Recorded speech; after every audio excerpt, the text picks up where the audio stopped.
السلام عليكم ورحمة الله وبركاته. ازيكم حبايبي، عاملين ايه؟ ان شاء الله معانا من مطبخ حلو حادق هنعمل وصفة الفريك بالكبد والقوانص.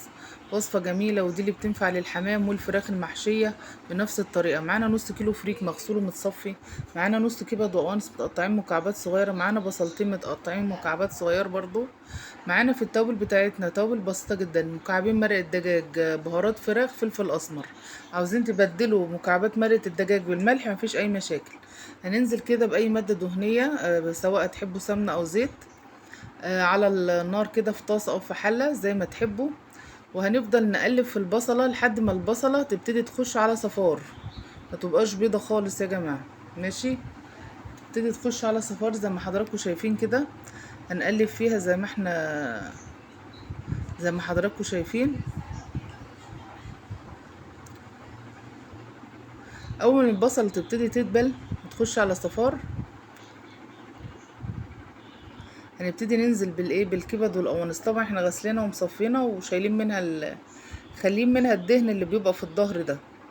ماشي، هنقلب في الكبد والقوانص كده لحد ما تبتدي تدبل تماما، وتبتدي كده تاخد وتدي مع البصلايه، يعني في حدود كده 5 دقايق كده. ماشي، هي كده كانت خدت ودت مع البصلايه زي ما حضراتكم شايفين، ابتدت تندمج معاها.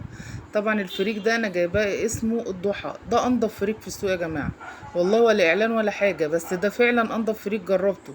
لان انا جربت جميع انواع الفريك السايب، كله بيبقى فيه رمل، مهما يتغسل ومهما يتغربل برضو بيبقى فيه رمل. فعشان كده انا كنت متعقده من الفريك، ففي ناس نصحوني بالنوعيه دي، بس فعلا طلع في منتهى الجمال. اللي هو الاكياس المغلف تحفه تحفه تحفه. ده نص كيلو غسلناه وصفيناه ونزلنا بيه كده، قلبناه تقليبه حلوه بعد ما شوحنا الكبد والقوانص. وهننزل بالتوابل بمرقه الدجاج والفلفل الاسمر وبهارات الفراخ كده. عاوزين تبدلوا مرقه الدجاج بملح مفيش مشاكل، على حسب الرغبه. وبرده بنتنينا نشوح فيه كده، بنتنينا نقلب فيه كده زي ما حضراتكم شايفين، حبه كده لحد ما يبتدي يتشرب مع الكبد والقوانص والبصله.